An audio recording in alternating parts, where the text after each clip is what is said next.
Hi. Most awkward way to get on a sofa. Every time. I just nearly broke my finger. Hi. Hi. Hi, it's Bex. Welcome back to my channel. Thank you for everybody that's already been watching some of my videos. If you haven't already, please like and subscribe to my channel. Today I've invited Alex on again. Back again. Back again.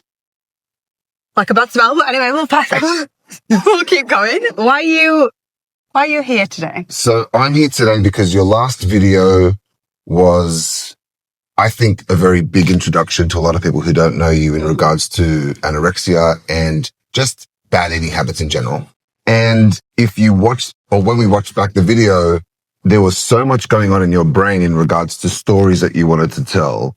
And we filmed it over a couple of different times and you still felt like you had... That was horrific. Because not only I've got a lot to say about it, it's been a long time and I've forgotten a lot of moments or tried to push myself in forgetting a lot of moments, and then they instantly kind of raise itself and I'm like, oh, that's super important to share. But I just got really, really overwhelmed. So yeah, it took me a long, long time to sit and actually, the first thing was actually saying it out loud and then saying, I need some support right now. And when you do talk, because it's difficult and it's your first time, you definitely get into it and you talk a lot of things, but I feel like you talk very high level. Yeah. And we don't go down as deep. It's also the first video and we know we're going to make many. So today I want to do it in the style that I'm used to. Yeah. Let me get this. Sorry. Okay. So I want to do it in the style that I'm used to. Yeah. When it comes to talking, getting people to interact with their past and then own up or reintroduce feelings that they had back then and how they're feeling today and have some discrepancies or differences and we'll play with it. Okay. So in everything that I do, I think it's really important to go back before you can go forward. And it's used by lots of methods in regards to coaching and training, and I think it makes sense. So to go back, what I'd like to do, and I know lots of the stories because Beck and I communicate in a manner that I've never had before, and we're very open, we talk a lot. Probe. I do probe. That's why. And so I know there's some stories that I feel are important. I don't want to push you there, but I'm going to take you back. Okay. Okay. So what I'd like to know is going back to, you mentioned dancing. Yeah. Okay, great. And so I think there was a lot of highlights in your life. I feel like you were very confused in regards to yourself and challenged a lot during that time. So is it when I say dancing and back then, what's the first story that comes to mind? Oh, there's multiple. Okay, so pick one in relation to that you noticed food. Oh God, I don't know where to start because there was, you're surrounded by being in a leotard, looking in the mirror, and the whole point of dancing is to look aesthetically pleasing. And with that comes a certain physique. And I was always the dancer that there was the tap dancer, that there was, the character, the personality, and the gymnast, like the more stronger figure, which is amazing, but I didn't celebrate it enough. I was jealous of the ballerina, the one that got the girl in the duet and not the boy, like I always repeatedly did. Yeah. And I always kind of, initially I did, and when I was younger, I don't think I really put that down to my figure. I just thought that that's the type of dancer that I was and I suited them characters. And then as you got older and we're all there's a big competition at home called the Miss Dance of Great Britain. And all the girls got pretty dresses, lyrical dances, and I was given like long catsuits, very theatrical. Like my dance teacher is incredible. Like the choreography that she gave was, amazing. But for me, of that time in my life, I was like, I don't want to be like that all the time. Like I want the girl duet. Of course. And how old were you when you were talking? What age were we talking? Like Miss Dance was 16, but obviously this is rolling in from being younger teen. Yes. Yeah. So I then started to lose weight, but not subconsciously. Like I didn't think, I need to go on a diet. I just started losing weight. And then when that started to happen, I was then given a dress for the first time in this dance, and I was given a duet with one of the best dancers in the dance school who was prima ballerina and was both in these tiniest leotards. Like, that's all we had on stage, like these. I'll put a video if I can, actually. I'll put a little clip on of what we wore. And like, the dancing years were brilliant, like amazing. But that stuck with me. And I remember one of my friend's mums actually saying to my mum, "Oh, she looks great, but that's enough now." And then it's like, where's that fine line of, well, why can't, like, if that's celebrated and that's rewarded, when's the time to stop? What's the cutoff? And also conversations that you have with your friends around dancing, it's all restricted behaviours that you don't necessarily know that you're actually doing. You know, cutting back on, I'm not going to walk down to Town Street and have a chocolate bar. I'm going to sit here and stretch. Because that came with medals and it came with trophies and it came with the reward that you got after. But there was definitely a thought process in regard to restrict that, get this. Yeah, I think so. Right. But I think I'm not a solo person that thinks that. No. Dancing is that. I get that. And that's okay. And this isn't about healing you, but it's just about getting it out. So then you hear it for yourself, right? So it's not about you trying to say, well, a lot of people have done it, so why didn't they impact them? Doesn't matter why it didn't impact them. We're just going to talk and find out about you. So you learned then that doing a little bit less here, I got more rewarded. You've told me the story of the red leotard. Yeah, right? yeah. Can you explain that story for us? Yeah, so when I was a little bit more trim, and I was given this beautiful lyrical dance, and I was given this red dress to wear, and it was very foreign to me because I'm like, I can't wear a dress on stage. This was long before the little leotard number. I was like, I cannot wear a dress on stage. Like, I'm not, I won't look right, and I'll be self-conscious, and I won't be. It's not me. I've never done that. So I got it was a bright red dress, and I got some red tights. And again, I'll put a picture down, and you'll see all my friends around me in these little skimpy numbers, and me with this dress on that was beautiful, and me put these bright red tights on with it. And the dance was great. Like, I enjoy myself anyway in competitions, and, you know, did that first competition. And then I can't remember, I think I won, and I got into the bursary, which means basically that you're like an adjudicator's choice. Okay. And they want to see, it's not to go into a different competition, it's just because they want to enjoy watching you perform that number. So you get another performance. Yeah. Okay. So I went and did the same thing again and put the tights on, and, you know, it was an identical dance. And then the same evening was the Miss Dance of Great Britain competition. I won't bore you with the whole spiel, but basically it's where everyone competes, you know, within the Great Britain to get to the finals in Blackpool. And I went and did that, and I don't know if I was told, I can't remember, to take the tights off. You told me there was a teacher who said take it off. Yeah, take the tights. Come on now, take the tights off. And I was like, oh, no. Anyway, I listened to my teacher and I took the tights off and I won. And it was the same judge, and she was like, that looked like I enjoyed it the first time. That was a completely different number when you was doing that. Right, because they could also see a lot more movement, right? It's not just about your weight, it's about movement. It's funny. But yeah, and little stories like that wasn't a dramatic thing for me, I don't think, mentally. But I know going forwards, I was like, oh, I do fit in to this crowd, and my friends had problems with food. Like, yeah, it was common, in a dance environment. Yeah, so you're part of the norm then. Right, but so what's interesting for me about that story is that you are an athletic build. You're very strong, very athletic, and you're a very big movement dancer. I love it.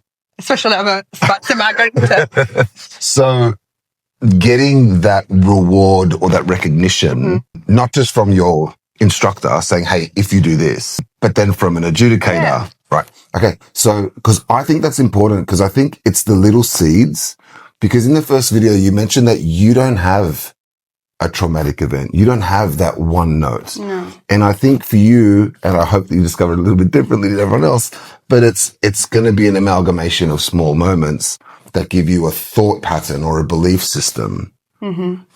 I love that story. I think it's key. Is there another one that I don't know around that time? Dancing at school, dancing competitions, something that relates to food that you can share with someone? Yeah, and I hope she doesn't mind me talking about this. I'm not obviously going to mention any names, but when I was a lot younger than this, one of my friends was really struggling with anorexia, like really, really bad. And I remember struggling with food, but would often compare. And I'm like, God, I'm not like that. And, you know, I don't understand how she doesn't want to eat. Like it wasn't restricting on a chocolate bar here and there. This was, I'm scared of food. Like she didn't want to be around food. She wanted to talk about food. She didn't want to touch food. Like it was a real problem. And she unfortunately ended up going to hospital. And I remember going to visit her in hospital and it scared the living daylights out of me. And I could feel a sense of, I know that my brain could get there. Like, and it's frightening me. And it really did scare me. But here I am, like it still happened. I read something actually, I'll tell you.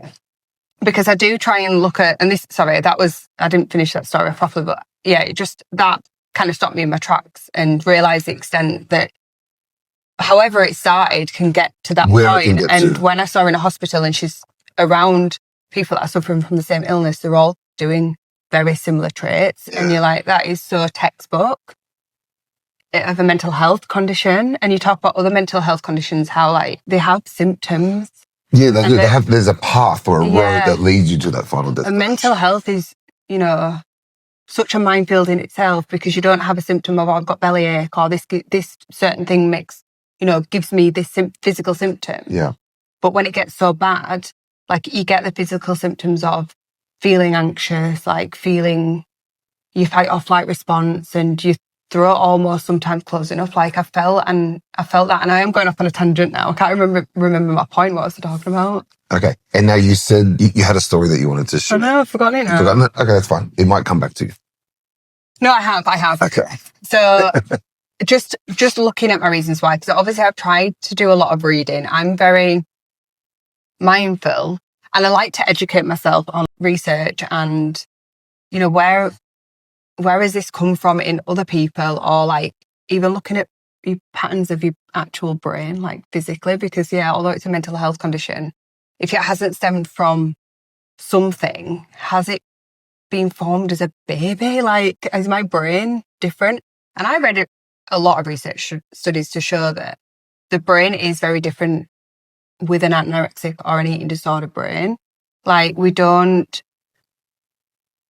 function actually. One of the. Right. I'm going to go into a huge rabbit hole of reading. I'll take this now.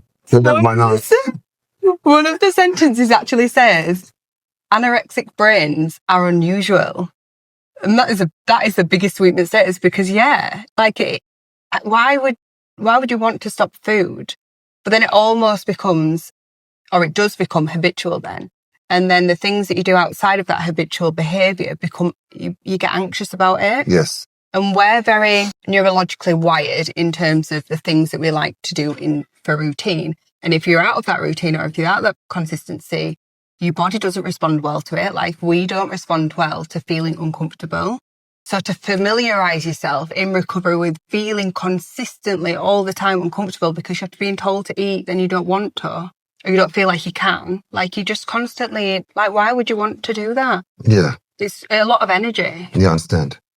And that scheduled regimen thing is super important, right? You're very disciplined when it comes to that. I'm going to let you tell one more story and then I'm going to take over from that point. Yeah. So what do you have, something that's food related that you felt like you restricted, you did something and you were rewarded for it? Now, it doesn't have to be rewarded in a participation or dancing. How about we change it now and try to think of a story where you took control of your food and it made you feel better, safer, you felt protected. Was that a sense of? I've got a magnitude of stories about that, but I often felt like if I restricted certain foods, so say for instance, if I'm at work and everyone brings in snacks and it's always croissants and it's always the nice, it's always cakes. It's always treats. Yeah. And everyone else is enjoying them, socializing over them. But I was in that frame of mind where, you know, my body can't have that. Like I don't, not necessarily don't want it because who doesn't want a croissant? Like, sure, but it can't. It can because I've got rules. Right. And I don't invite the argument in. So I would often feel quite empowered that I don't need to do that. Right. And being able to, like watch everyone else kind of enjoy that. Sometimes when I was really bad, I'd almost think that my calorie intake was going down because theirs were going up. And what a stupid, what a bizarre way to look at it. Sure, but you felt empowered. Yeah. At that point in your life, right? This is before going to hospital, obviously. Yeah. I agree. And so the control, the discipline, the feeling of fulfillment, I think are all pretty big characteristics and standard characteristics from the reading that I've done in regards to anorexia, right? Because that's how it begins. Now, there's always a shift point that in any of those subjects. So let's take control for argument's sake. And the reason why I take control is because in the retreat, and something that I do with everyone, is I go through core values. If you've never done your core values before, have a look online, send her a message. We're going to do them again, I think. Why don't we do it? Yeah, we'll do it. We'll do a video. Yes. Okay. We'll talk through it. We're going to teach you how to do your core values. Yeah. And the reason why core values are important, and I'll get down to a number, I won't tell you now because we'll do the exercise. And so these core values determine why things succeed and why they don't succeed within your life. Whether it's making a decision with a partner, for work, how you're raising your children, these core values really dictate who you are as an individual. Now, I might have a core value. So one of my core values is contribution. And that's because I like to put other people before me. I'm the guy that pulls over on the side of the road. I'm the guy that does all those sort of things. It's a big thing for me. Health is one, success is another, and I've got a few more. Now, the exercise that we did when we were in Bali, I remember your core values, and we spoke about it, I think, over the weekend or Friday. And one of them was control. Yes. And you're like, well, control's a big one. I totally agree, and it's great. Controlling your thoughts or controlling food, initially, when you're getting fulfilled by controlling what's not going into my body, fulfilled you in, not that you're better than them, but you are better than them because I don't need that to make me happy. I'm getting happy by not having it. And it's almost reinforced, because obviously people don't know that you have a problem with food, like maybe at that stage, and they're like, oh, you're so good. Oh, I wish I had your willpower. Right. And then when it comes to the latter stages, there were obviously that wasn't a thing. It's not like you say, it's not touching on that reward. I still get comments now, like, oh, you're so, with fruit and stuff at work, like, you're so good. And I'm like, in the back of my mind, I'm like. I thought about that when we went to your work party too, because I was like, oh, she's so good. She eats so much fruit. And I'm like, no, don't say that. But it's different now. And again, going into like research studies and papers that I've read, apparently, according to scientists, which obviously you've got to believe, the brain, tell me, in an anorexic brain or somebody that suffers with an eating disorder, it gets a dopamine kick. And this actually, I completely understand this. It gets instead of your normal body's response to get a dopamine kick out of a reward of, oh, that tastes nice, we get a dopamine kick out of more of a punishment. I don't need that. I can do without. Right. And once that time has then passed and they've all had snacks and they've gone back to, they get the dopamine hit right there, right? Of sugar. And I'm like feeling I'm missing out and I'm not, I don't really feel like that, but I should feel like that. Then when I go and sit down and it's all done, I get the dopamine hit. Then I think you'll be like, well done, you've got through that again. Right. And that dopamine is real. Yeah. And it happens in all addiction. But like most addictions, they get their dopamine hit from winning alcohol, food, drugs. That hit is very similar to gambling. Yeah. Because gamblers get a hit on the punt. The win is one thing, but it's the gamble, right? And it's so the perceived loss, the perceived saying no is where you get your hit. So there's very similarities, right? So it's definitely a real thing. And then now back to control, because in your video, you talk about reframing the way you think about things, being the best anorexic that you can, being the best in recovery that you can. And I think they're a big leap. It's like 180, right? You're doing the whole. And so there's got to be steps in between. And then because you love scheduled, training is a big thing. Now that needs discipline. Training is a non-negotiable for both of us. When control mattered to you in the past, it benefited you. Do you have instances after you were sick, after you're admitted in hospital, and to current day where that control didn't serve you? I don't know a time when I've not been in some control. No. Being in control is a given. Yeah. But you were rewarded for it and you felt good about it. Then you were sick. Then you're in hospital. Mm-hmm. Since you've been out, and because you still have control, mm-hmm. but have you ever used that control and not felt benefit from it? Because it's not a problem. Mm. Okay. And so shifting control as a thought for what you can't versus shifting control about what you can, is that it? This is difficult for me to talk about now because I'm not in a mindset when I'm not making decisions. Recovery is meant to be loud. It's meant to be challenging. Mm. If you're doing recovery the right way, then it should be really hard for you. But when you're not in a recovery state and you're not in a well-placed mentally with food, that control, it's a given. Like you say, like it's not, I'm not having an argument like in my mind. Again, I remember when I was in hospital and I'd do the therapy and I'd speak to the dietitian and we would all be sat around and she'd say, oh, talk me through an argument that you'd have. And I sat there and I'm like, I don't even invite that in. Like if you're picking between, I don't know, having to extreme, having something to eat and not, or having that chocolate bar over an apple, like decisions obviously can be vast in terms of where you are in your journey. Yeah. But I'm like, I'm past, like I am so past that stage that if I've made a decision, that decision I might have made that like 3-4 days ago, a week ago, 2 weeks ago, and then it spirals into more restrictive patterns and it just gets worse and worse. And I'm not, that decision that I was mulling over 4 or 5 days ago is now not even, it's a habitual act. It's a rule now. It's a rule and I can't not do it. Continue that. Because you're not in control. And then you create more rules. So you're not in control. You're not in control. You feel like you're in the most control. Right. But you're not. And here's where I'd like to do some work and challenge you on the word control, mm-hmm. because I know control and discipline are very important for you. And I feel that there's parts of you that are out of control because you can't not do it. So control is one thing. She's in control. Okay, but then you are not. I know that. I understand. Yeah. And so I feel that. And so what's some of the things, you know what, I'll leave it there because that's for later in regards to control. I just wanted to bring it out and talk about it. It's good to talk about challenging.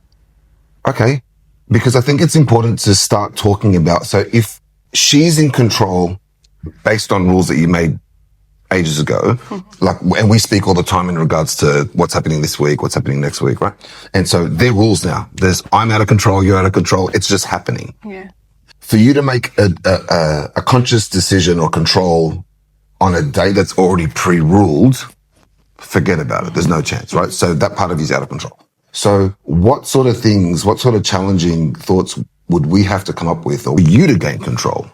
And what does control look like for you? Have you even thought about that?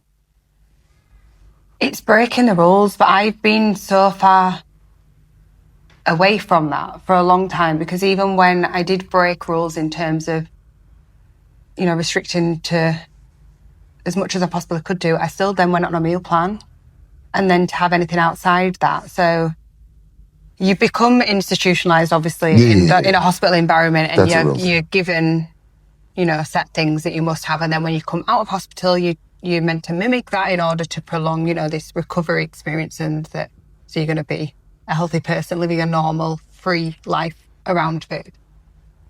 But the longer you kind of still sustain rules, the harder they are to break down. And I'm saying all this, and I know exactly what I'm doing because you're in the rule. Like I've just said, like one rule creates another rule. You can't then break that rule. It's just additional, which is 9 times out of 10 a lot worse. And I jump now. So instead of going from, I'm just going to cut back on one snack, it's now I'm just going to cut. I don't need that lunch. Yes. Like it's bigger jumps because I don't know why that happens, but it just spirals so quickly.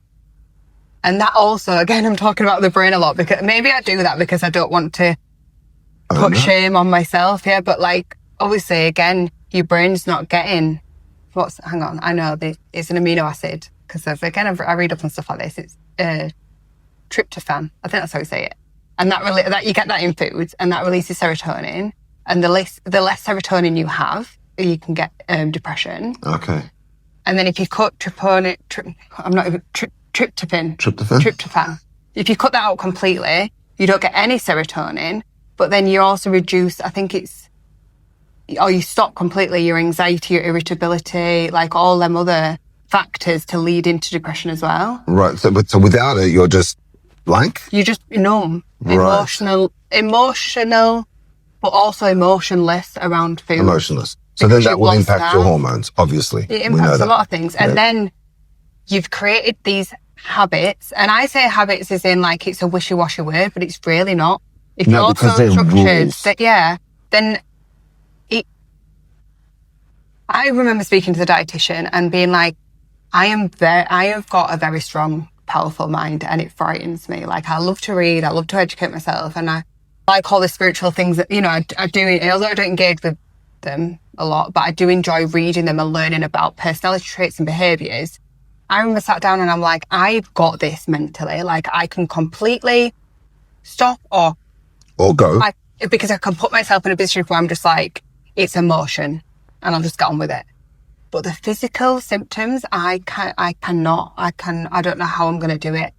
The apple in my throat, the feeling sick, the just so consumed by a spiral of thoughts. And I mean, you've seen me. I think it was one of the first times that you saw me. We went down to get the yogurt, the frozen yogurt. Oh no, that was another time. I think that was the first time. What did you think was the first time? The son of a baker the other day. Oh, that was the last time it happened. Yeah, okay. It's happened more than once. But yeah, because I want to engage in all of that social. Of course I do. Like, it's a nice thing. It wasn't even social. Yeah. You were hungry. Yeah. It was the weekend where you allow yourself to eat something. It was 3:30 in the afternoon and you couldn't. I just got to the counter and I froze. Your hands went in. Yeah. You looked at me and I said, we're good. I said, we're good. And we walked over to the corner. We had a moment. Had a meltdown. And then I said, we're not going to eat there anyway. And then we went and I grabbed these little bars and I ate one. I just ate one. And I said, do you even want that? And you're like, okay. And then as soon as you ate it, you were good. Because that's the thing. That's my powerful mind just thinking, stop, eat something. You'll be maybe hopefully a bit more rational. And in that moment I am, then it becomes worse. Because then I'm like, then I'm like bashing me, you've broken the rule. Like, why did you do that? You didn't need that. I also think time, a lot, within the day, if I get past, say, 3 o'clock, 4 o'clock, 5 o'clock, when I was in a real bad state. Then you're like, I'm done for the day. I'm done. I don't need to go again. I remember locking off at 6 o'clock. You're like, I'm not going to eat it. I'm done. If I have to make it to 6 o'clock and get upstairs into bed, it's me done. And just to be clear, that's not where she's at today. No.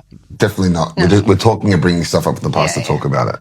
So I will then go away and come up with some stuff in regards to rules and questions in regards to rules, because you're very good at setting rules and hitting them to your benefit in regards to training. When we were in Bali, eating in Bali was normal for you. And when we first met, I didn't know anything about this when we met in Bali. Sure, you said I had this episode once, but the 2 months that we spent, it was like...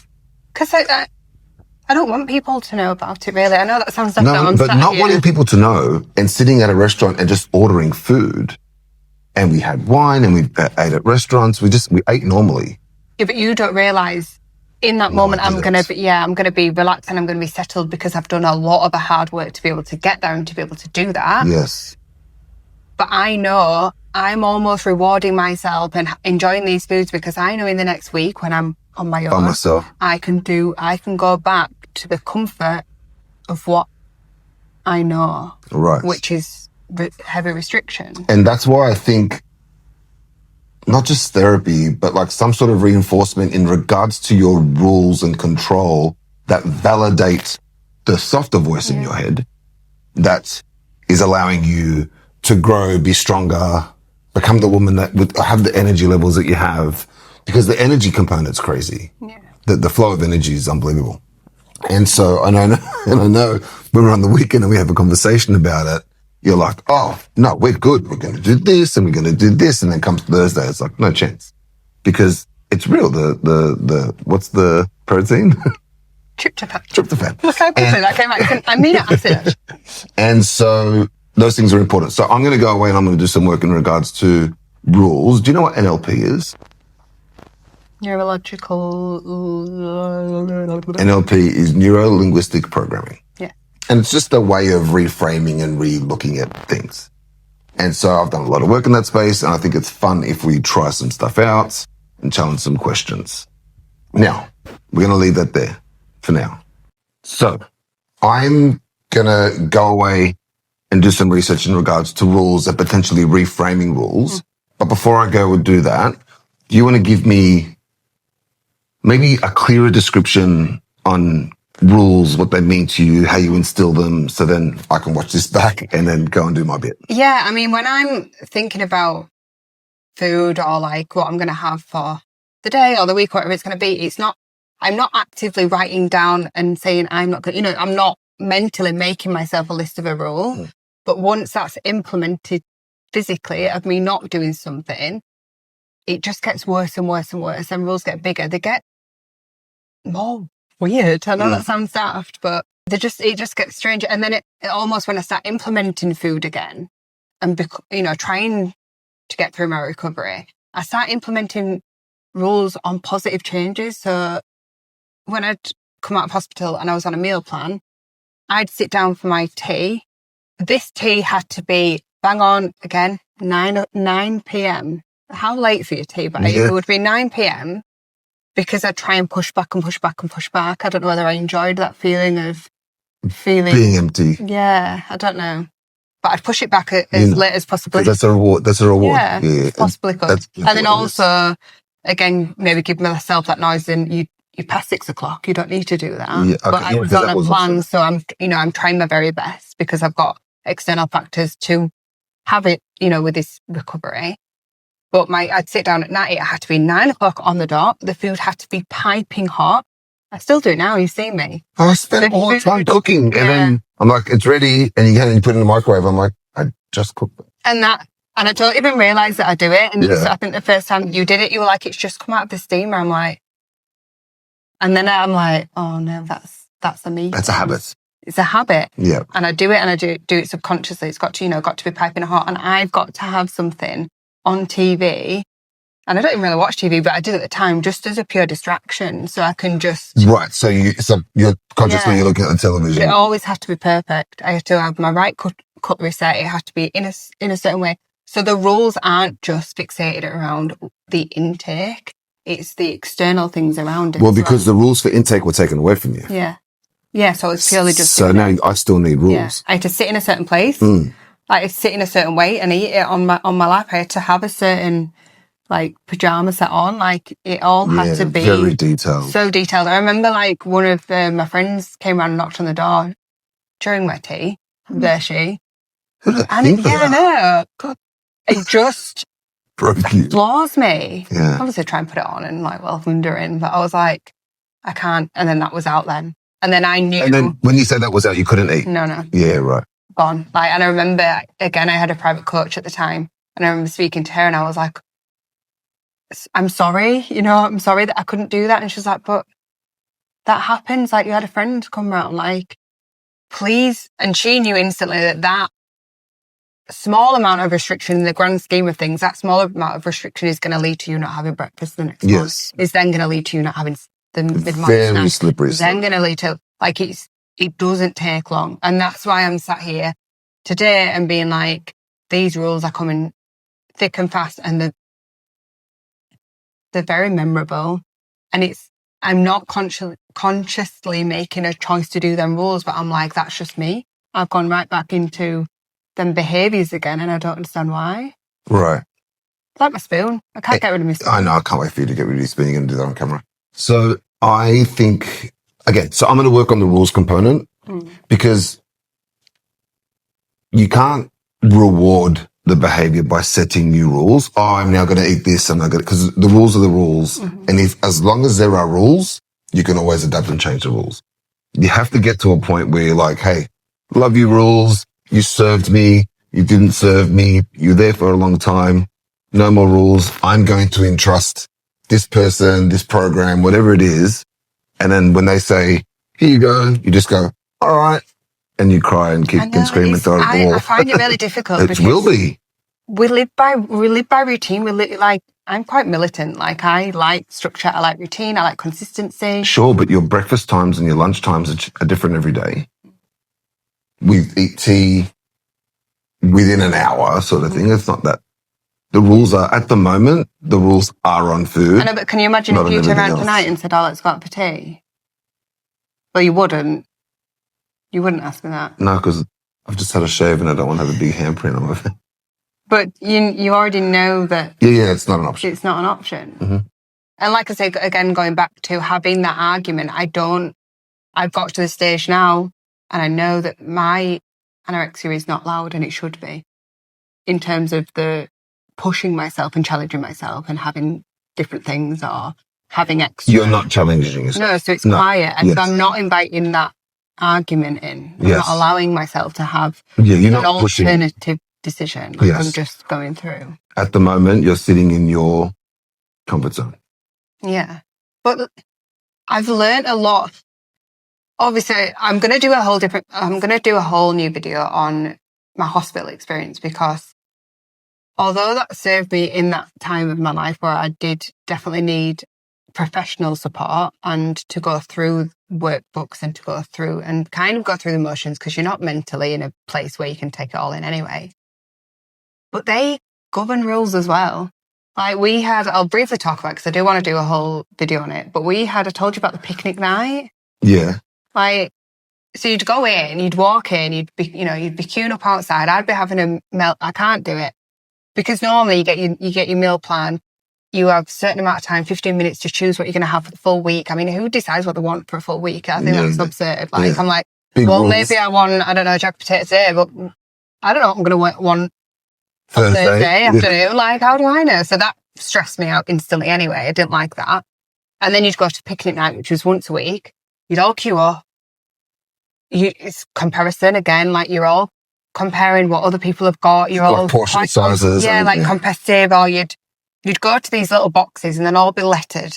And obviously you're all governed by what the dietitian has projected to you as a healthy calorie intake. Because with eating disorder recovery, when you're in that stage, it's got to be slow because there's electrolyte imbalances. There's so many different things that you think.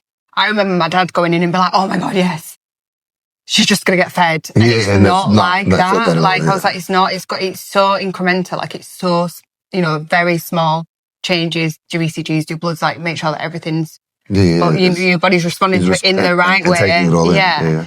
So you'd all be getting different things anyway. So I never knew what, I don't know, Linda, for instance, opposite me, would be on her meal plan, and she doesn't know what's on mine. But I know the boxes. So if you're at the latter end of the box, you'd be like, like you're an EFG. Well, you've got more. You've got like chocolate bars and stuff. And when you're down at the bottom end, you've got your fruits and you've got your like little things. But again, you're so competitive because you're like, we all enjoy food. I do want a chocolate bar. And actually, if I'm off that latter end, it kind of means that need a bit more. Yes. But then if you're at the bottom, you're more comfortable. So you can't win. And then you create more rules. So when I've gone out to the supermarket, I still do it now. I don't look at foods as they are. I look at them in like alphabetical boxes of foods and be like, oh, well, I'm not allowed that because that should be going in a B box and I shouldn't be eating in a B box. I should forever be eating in an A box. Right. All these things are important and you have to acknowledge them and know that they were a part of your life. And the difficult thing for you, and you'll get this through therapy and treatment and talking to someone, is that because that doesn't serve you anymore. But you have to admit that it's within you, and you are, and talking about all this and putting it out there is amazingly important. But you consciously already know the stuff that you have to let go of to no longer have rules. But we're not covering that today. Yeah. And I said in the first video that I kind of sat here and spoke about it, that I'm so fixated on this reason why, and I don't even think I need it. You don't. Like, but I want it just to validate. Sure. And I've said this to you, and I said this to your mum and dad yesterday, that I think I know the reason, and I'm going to write it down and put it in a letter. And then when you say, hey, I think it's this, and it's not a particularly strong reason. Yeah. It probably isn't. And then we'll see how far I was off, and I think it's just a fun little game to check.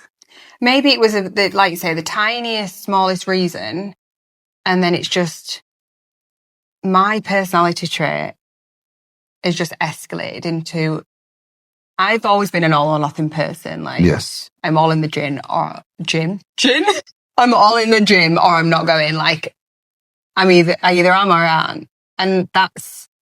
You can't do that with food, but it kind of is like that as well. Like, I don't know. I get frustrated with myself because I'm like, just be normal.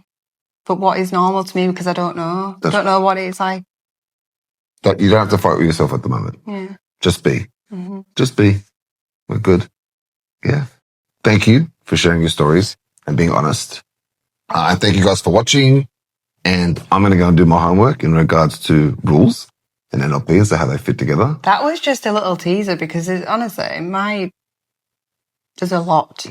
And we'll uncover more. I think maybe on the next one you talk about the hospital, like from beginning to end, and maybe a little bit after, because there's some really interesting stories in regards to brain function that you have after that I think will make a great segment. Yeah. So we'll talk about that. One of them is memory. What? Which I nearly forgot. Yes. Which you nearly forgot. Yeah. So because this was quite a bit of a random just chit chat. It's given me more comfortability to be able to talk about it, because when I did that first video, I was shaking, wasn't I really? Just to even probably admit to myself that this is still quite a huge part so of my prevalent. life. Yeah. Well, it's who you are. It's who I am. Yeah. And that's the problem. Like, no, and that's okay. No, it's not.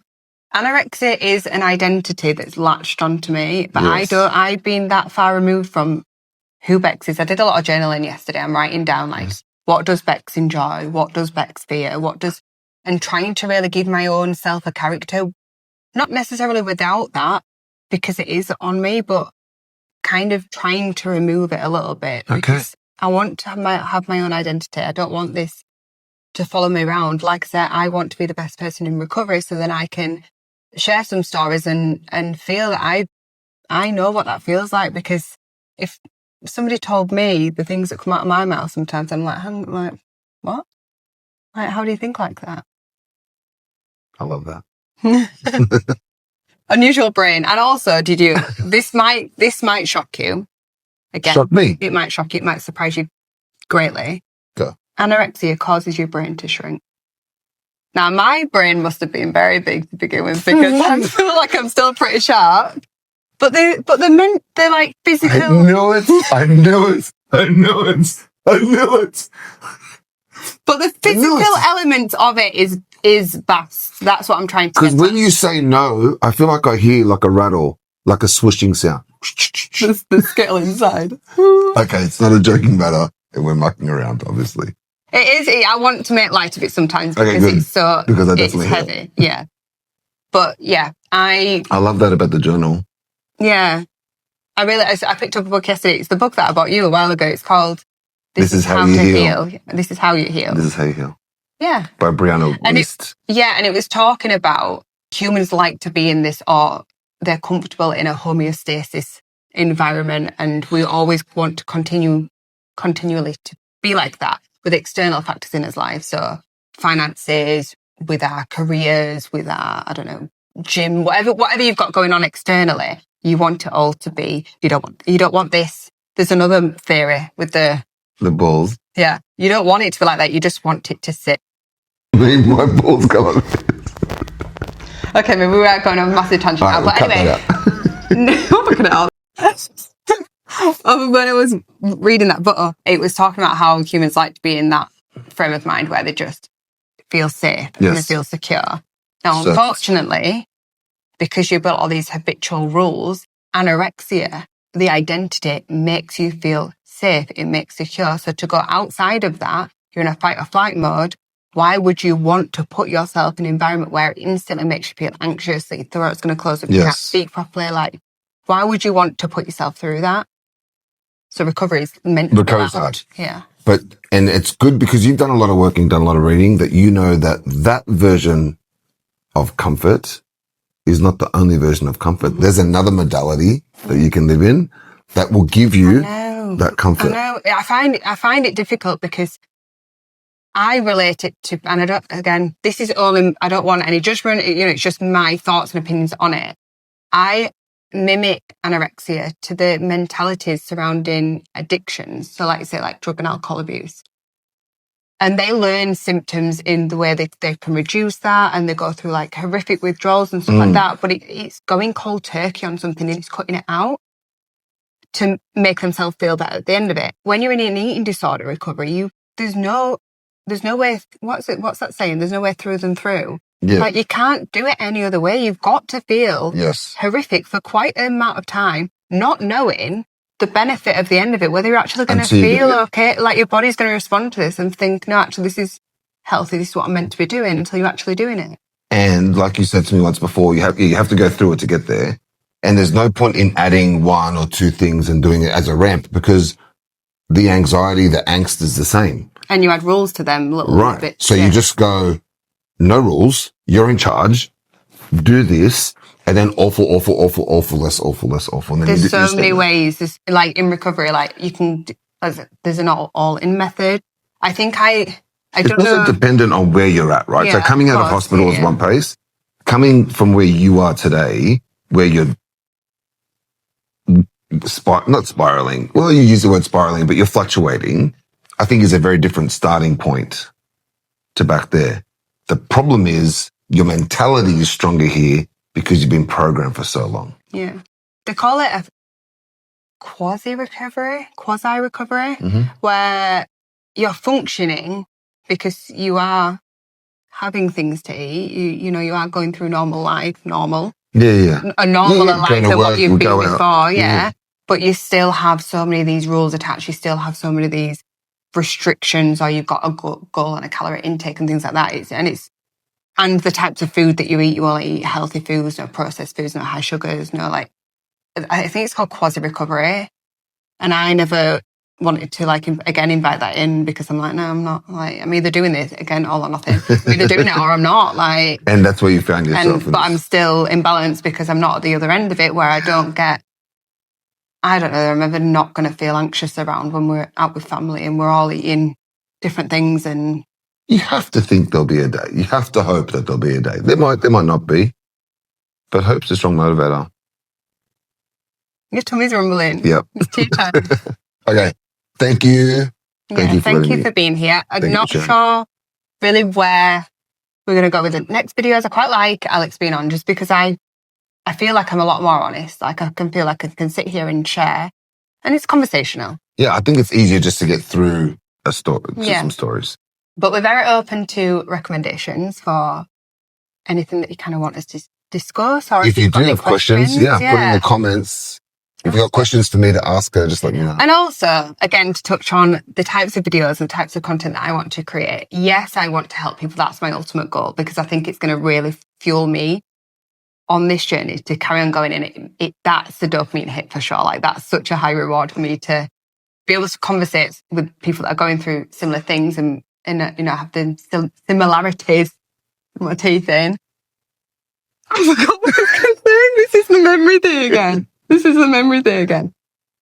What was I saying? Yeah, sorry. So, but content that we're going to make, we're going to do spend a weekend with us and come to, I don't know, the salsa dancing class maybe, because the shoulders came out then. Okay. I don't know, something like all the random things that we get up to and we enjoy. We do a lot of things. Yeah, we're going to film it. We'll do some fun stuff. Create some memories online. With that note. Over and out. All right, bye. Thank you.